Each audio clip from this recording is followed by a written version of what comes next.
আবাস যোজনা প্রকল্পে ফের বিতর্কের মুখে তৃণমূল। আবাস প্রকল্পে কাটমানি না দেওয়ায় এক পরিবারের সদস্যদের মারধর ও ঘর ভাঙচুরের অভিযোগ তৃণমূল নেতার বিরুদ্ধে।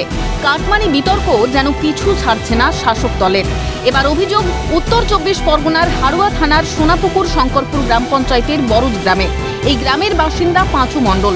তার অভিযোগ, আবাসের প্রথম কিস্তির টাকা অ্যাকাউন্টে ঢুকতেই 10,000 টাকা কাটমানি দাবি করে স্থানীয় পঞ্চায়েত সদস্য তৃণমূল নেতা মনিরুল মোল্লা ও তাঁর অনুগামীরা। টাকা না দেওয়ায় মারধর ও বাড়িঘর ভেঙে দেওয়ার অভিযোগ তাঁদের বিরুদ্ধে। মারধর করা হয় বাড়ির মহিলাদেরও। তো আমার ঘর ভেঙে গেছে সরকার থেকে, কেন্দ্র সরকারের ঘর। বাড়ির ছেলেরা আদালে আর ইয়ের নেতৃত্বে, মনিরুলের নেতৃত্বে বাড়ির কমিটির ছেলেপিলেরা গিয়ে মারধর করে, টাকা চাচ্ছে। একবার দিছে 9,000 হয়নি, আবার 10,000 চাচ্ছে। রাত্রে মারপিট করলো, করে মশারির মধ্যে দৌড় ভেঙে আবার টেনে তুলে এলো। বউটারে মারলো, বৌমাটারে একটু মারলো, কিল ঘুষি। এই হাড়ায় ডাক্তার দেখে থানায় আসলাম এই রিপোর্ট করতে, যেন মুক্তি চাই, ভালো বিচারটাই যেন পায়। মেরেছে, আবার পেট টাকা চাচ্ছে, তার জন্য এবার দিচ্ছি না বলে আবার মারছে। টাকাটা ঘরের টাকা, ওরা জোর করে চাইছে। হ্যাঁ, আমি ঘর পেয়েছি আর ওরা জোর করে টাকাটা চাচ্ছে। একবার দিয়েছি 9,500। হ্যাঁ, আর হচ্ছে টাকা চেয়েছিল, দিয়েছি 9,500। 9,500 দিয়েছি, ঘর বার হয়েছে। 9,500 দিয়েছি, এখনো 10,000 চাইছে, দিতে হবে। ঘরে দ্বিতীয় কিস্তির টাকা এখনো ঢুকিনি। মেম্বারের লোক কাশিম মোল্লা আর কেতা মোল্লা। মেম্বারের নাম মনিরুল মোল্লা। আপনি ঘর পেয়েছেন? হ্যাঁ, কি পেয়েছেন? ঘর পেয়েছি। তারপরে টাকা চাইছে, অত্যাচার করছে।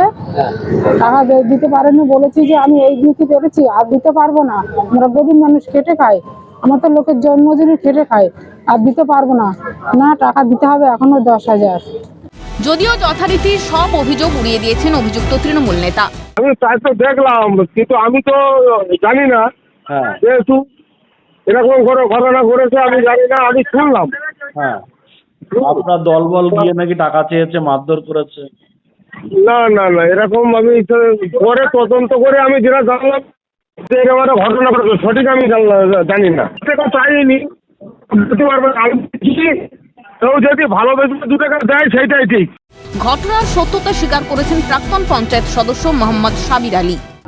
আমরা ন্যায্য বিচার চাচ্ছি, কারণ এটা আবাস যোজনার টাকা কেন্দ্র সরকার দেওয়ার কথা। কেন্দ্র সরকার দিল না বলে আমার দিদি তার নিজস্ব রাজ্য সরকারের তহবিল থেকে এই মুহূর্তে কিছু গরিব মানুষদের টাকা দিয়েছে, ঘরের টাকা। এবং দিদি বলে দিয়েছে যে কাউকে 10টা পয়সা যেন কোনো নেতা থেকে শুরু করে কোনো কর্মী যেন না খায়। কিন্তু এরা সেটা প্রতি ঘর পিছু 8,000 থেকে 10,000 টাকা করে বাজেট করেছে, যেই টাকা ওদের দিতে হবে। সেইটা না দেওয়ার জন্যই এইসব মানে যারা ঘর পেয়েছে, যেসব ভিখারি, তাদেরকে অত্যাচার করছে। হাড়োয়ার তৃণমূল নেতা শুভেন্দু মণ্ডল জানিয়েছেন, তৃণমূলকে কালিমালিপ্ত করতে একটা গোষ্ঠী এই ধরনের অভিযোগ করছেন। তার কথাই এসবই বিরোধীদের চক্রান্ত। এই ঘটনা আমিও যখন শুনি, আমি খবর নিয়েছিলাম, তো দেখলাম এর সঙ্গে কাটমানির কোনো সম্পর্ক নেই।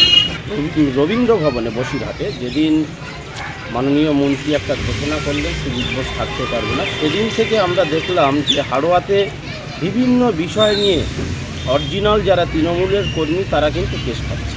কখনো শ্লীলতাহানির কেস, কখনো কাটমানির কেস, কখনো ধর্ষণের কেস, এই ধরনের কেস খাচ্ছে। ফলে এটা আমার মনে হয় কনস্পিরেসি ছাড়া অন্য কিছু না। এর সঙ্গে মেকি কিছু তৃণমূল এবং বিজেপি, ভাইজান মানে আইএসএফ, সিপিএম, এদের চক্রান্ত ছাড়া অন্য কিছু এতে আছে বলে মনে হয় না। তবে গোটা ঘটনায় সরব বিরোধীরা।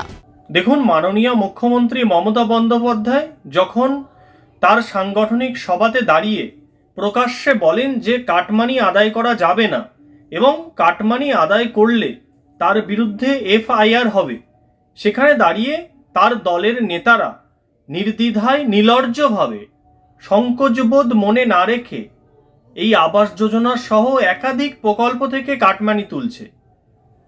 তাহলে আমরা কি ধরে নিতে পারি যে মাননীয় মুখ্যমন্ত্রীর তার দলের প্রতি কোনো অনুশাসন নেই? আর যদি তা নাই হবে, তাহলে হাড়োয়ায় যে নেতার বিরুদ্ধে অভিযোগ হয়েছে সেই নেতার বিরুদ্ধে তদন্ত হোক এবং উপযুক্ত শাস্তি পাক। ইতিমধ্যেই গোটা ঘটনার তদন্ত শুরু করেছে হারোয়া থানার পুলিশ। তবে তৃণমূলের সঙ্গে বারবার কাটমানি বিতর্ক যোগ হওয়ায় বারংবার অস্বস্তিতে রাজ্যের শাসক দল। আগামী নির্বাচনে এর প্রভাব কি পড়বে ভোট বাক্সে? হারোয়া থেকে পঙ্কজ বিশ্বাসের রিপোর্ট, ক্যালকাটা নিউজ।